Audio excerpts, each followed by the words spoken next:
I'm Shaunelle, and this is Crap, Now What? As I've mentioned before, I am the owner of Blazing Star Strategies. And what I'm here for with Crap Now What is to share stories of people that I've met and ways to find solutions. People that I've met can include someone like you who decides, hey, I think this lady might know something. You're welcome to send in a request.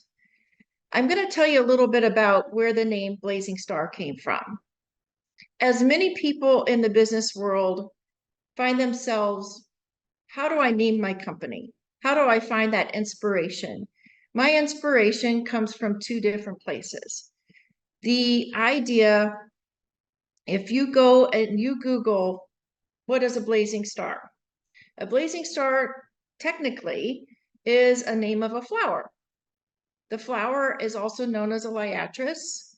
It is a purple spiked flower. Some people have them growing in their own gardens. And purple is, as it turns out, my favorite color.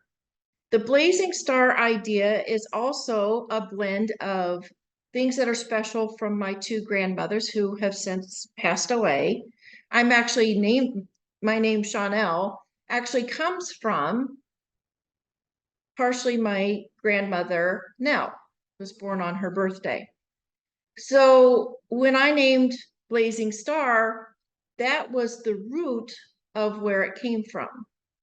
The idea about having Blazing Star be part of something that is inspirational with wealth and wealth strategies, and in this case, the crap now what, is the idea that as we come out of these situations that we talk about in this podcast, that we want people to feel like they're blazing a path, that they can see the light at the end of the tunnel, that this format and this forum has helped to develop that path, and that somebody can feel like they have more control over their own situation, or that they have a resource maybe to forward or share to someone else that they know and love.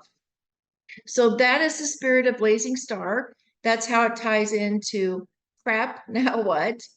And today we're going to talk about something that's very specific to a certain audience, but we're also going to talk about how you, no matter where you're at, can help somebody that's in this particular situation. I actually have a book that I've been writing for several years. It's something that I've put away and take it back out, put away and take back out. And it was inspired by a couple of different women that I've met along the way that suddenly became widows. And they were having their crap now what moment. And if we really talk about and we step back about what it means to lose someone, especially when you lose someone very quickly with no chance to plan. And I'm not saying that that's different than losing anyone any other way. There's still pain along those routes. Either way it happens when you lose someone that you care about and that you've been around and have spent, whether it's 6 months, 6 years, 60 years with this person. The idea is that there's still things that are left undone. No matter how much time there's been to plan, there's still things that are left undone. And then there's the idea of the loss. So when a person is coming from a space of loss and suddenly finds themselves with a path that they're not familiar with, there's the funeral home, of course, that will help guide. Funeral homes will oftentimes help guide and say, okay, you need to go and get X number of copies of death certificates. You need to take one here. You need to take one there. You need to send one here. You need to send one there. So there are different pieces and parts that someone who experiences loss, whether it is a a spouse or a child or anyone that's special. But in this case, the inspiration was for the book for women that suddenly find themselves a widow. But many of these concepts actually play a role in helping anyone. Let's go back to this widow, though, and the widows that I've met. In particular, there is still a place in the world where many of the financial decisions are still driven by the male in the partnership. Not completely.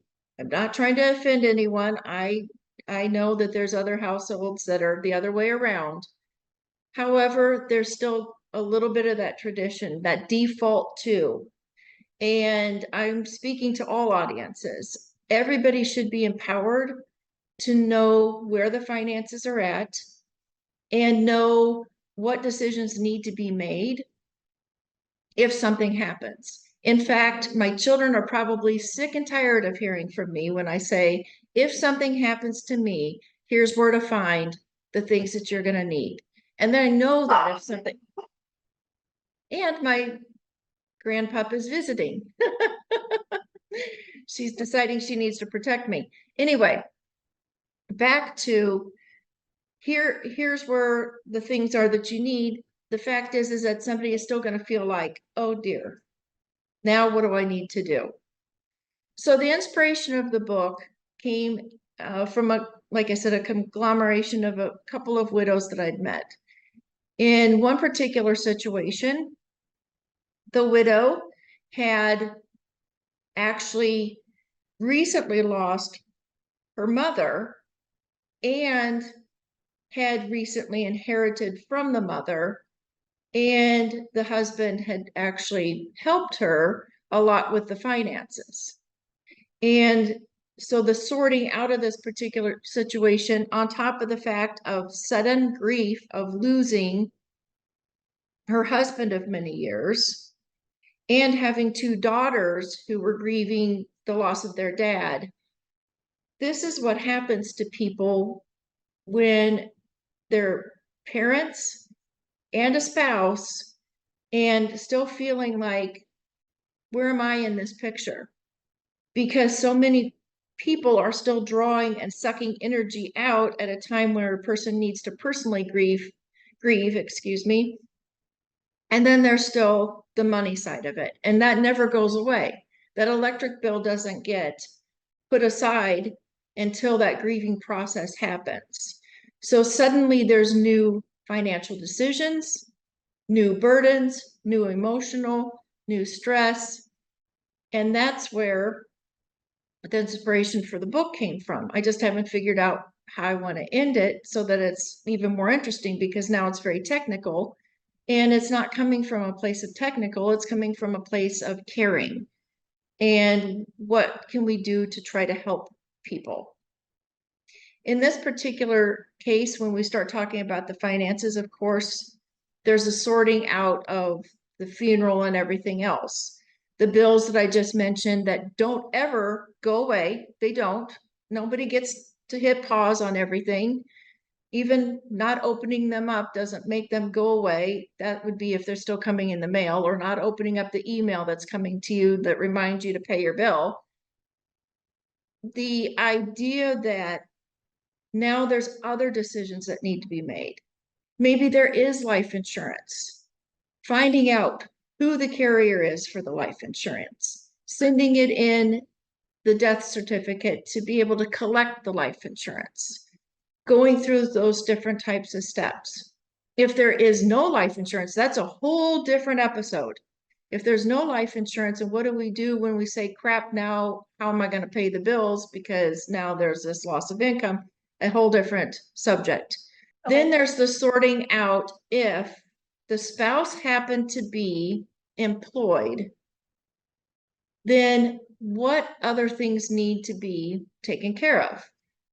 And again, we can break these down into individual topics in the future, especially if I'm getting some people who would like to say, hey, I'd like to learn more about this. If the spouse happens to still be employed at the time of death, and I'm not trying to be cold when I say death, I'm just cutting to the chase. If they happen to still be employed and they have pension that's coming to them, a 403B, a 457, a 401k, other benefits that came from the company. There could still be possibly life insurance that they were getting through the company. How to sort those things out, how to make sure that you're not leaving opportunities for funds on the table, just to be blunt, by not understanding all the different things that can happen. This is where I think in some ways there is actually probably a position in the world for someone who can come in and help a person sort these things out. Because I'm going back to the fact that a person is distraught. Many people are distraught, whether it's on the emotional side, whether it's on the overwhelmed side, whether it's being drained, the energy is being drained from someone else. The children need you. Others want to have your energy for recovery, and you're still trying to pour into yourself. I think there's a position for someone to come in that says, okay, I'm just going to take over and help you do this. And that was the spirit of this book that I've put together, is that here are the steps to try to bring logic to the situation to try to help. With that thought, other things that can be considered when we start talking about the financial side. I've mentioned there's the core dealing with the funeral, the death, wrapping up with the death certificates, going to the former employer. There's potentially Social Security benefits, depending on what age this person is when they passed, that can potentially go to the surviving spouse. And again, if a person's been thrown into this and they don't know how to navigate it, it can be very overwhelming. One thing after another, this huge long laundry list. What if there's an IRA? What if there's a self-directed brokerage account? What if there is a brokerage account? It can be another whole chain of events and another whole round of stress to navigate what all is there to deal with, to handle. And in some cases, people stumble into a situation where the other spouse didn't put their name on it, did not notify, help guide the person. So this can be all investigative too. And sometimes it's not intuitive for the other person. And again, that adds to the stress. And these can also be separate topics that we deal with again on this podcast. The idea at this point is that this is the spirit of what Crap Now What is about, is taking slices of life that are reality and breaking them down to be as helpful as possible. Now, a person can lose someone that's special at any point in their life. We all know that that's a possibility. It happens more often later in life, and now it's happening even more often later in life because our healthcare system has tried to help prolong people's lives. But it's still very practical, because if someone loses a loved one, a spouse, oftentimes adult children get involved in helping to sort it out. So it's still very relevant for anyone along these lines. Sometimes I meet people, probably maybe even once a week, who say, I watched my parents, I watched my grandparents go through this. I don't want to go through this myself. So again, that's a part of the spirit of Crap Now What, why I would encourage you, if you happen to catch any segment of this that even catches your attention, to share it with someone that you love and say, hey, this might be a place where you can connect with someone who can help give you that guidance. So what I want for you today is to take away these two segments that are very important. First of all, we're going to break down what to do to help prevent this from happening to you.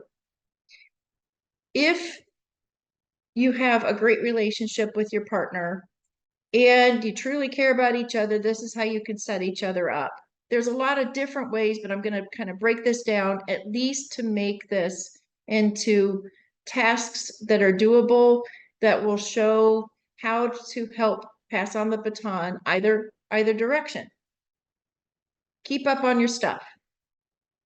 Pay your bills, keep your budget going, stay on top of your finances, stay on top of your paperwork, get your taxes done on time. Do those things so that if somebody in your household, if your spouse or significant other has to suddenly grab the baton and run, that it's not a baton that's already been dropped. Keep a book of passwords. Yes, that's a little bit risky. Find a way to have a password collection that the other person knows. Whether it is online or a physical book, I keep a physical book. I tell my children where the book is at. They are amazed at how many passwords there are, but at least if they have to get into things, they know where it's at. Put the other person's name on your accounts. Your bank account number one. Any bank accounts that you have should have a second person that's on there. It doesn't matter if you're independent like I am and don't have a significant other and the children would be taking over. You can put your children on the bank accounts. It's a little more complicated if it's a business bank account. However, if there's not a second person that's on the bank account, that bank account is not accessible until other things like showing death certificates, etc. If you don't want to freeze out your spouse or significant other or your children from having access to funds, put their name on it. Keep folders and files and clear folders and files of all the bank accounts and any other significant documents, whether it's for your business, whether it's for your assets. If you have real estate, if you own other assets that are part of your business. If we have another topic, we can talk about being a small business owner. Who are you doing business with? Who could potentially be someone that you owe money to? Who has implications in the picture? Keep all those records as clear as possible for the key people in your life. If possible, at least articulate what you would like to have happen if you and when, because we all end up passing away at some point. What would you like to have happen? At least give guidance to the people that you love as to what you would like to have happen, because suddenly that brain fog will come in and a person will feel like, I'm so overwhelmed with decisions. Now, some people are better than others, but I'm so overwhelmed with decisions, I don't know where to even start. I can't even remember if a person wanted this or that. Now I'm making these final decisions on this person's behalf. Articulate it as much as possible. And if at all possible, have a trust. Start a family or a business trust. And that puts a lot of the financial burden on the trustee, on the attorney, and it helps to sort out where the funds will go without having to deal with maybe the noise of any other parties that are interested. It makes it so much simpler from a tax standpoint. This could be potentially another topic that we have if people are interested in hearing about it, because trusts can be started for as little as $1,000 or $1,500, depending on how big the situation is. Now, let's move on to what do you do, especially if none of those things are in place. It is very important, though, if you can handle as many of these things ahead of time as possible. Now, let's say if you happen to be the person where it happens to you, you've lost a loved one, a significant other, a loved one, and now you've found yourself with that crap, now what moment? The first thing to do is to breathe. Take a deep breath. Understand that you're not going to make any wrong decisions and you need to make decisions, and it's not going to be fun. It's not going to be easy, but your health and your well-being are the most important. So breathe.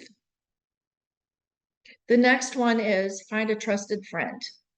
A trusted friend who's not as emotionally involved, who can be slightly more practical. Someone, though, that's not going to try to tell you what to do, just give you a pat on the hand. Someone that's going to be the right balance of understanding and smarts, and can be a little bit of a detective. That would be the ideal type of situation. So if you have any option in your circle to find someone who can be this role for you, take advantage of that person, because there's a very good chance that that person said, if I can help with anything, please let me know. Take them up on that offer. Then any information that you have of any idea of where any paperwork is at, no matter what stage it's in, if it's, hopefully it's in nice binders, it's in booklets that somebody can just grab them, lay them out and start organizing everything, that would be ideal. If it's a box full of receipts and it's a bunch of bank statements, even if the envelopes have never been opened and we don't know exactly what's going to be inside those envelopes, grab them, put them in one spot so that there's a beginning of some control, some level of organization. And if at all possible, assign as much of these different areas to different people. Again, that trusted friend can be maybe an overarching umbrella type of person who comes in. If you happen to have, depending on your situation, siblings, if you have children, others that can help take over even one part, assign those parts. Let people help as long as they're not adding to the stress.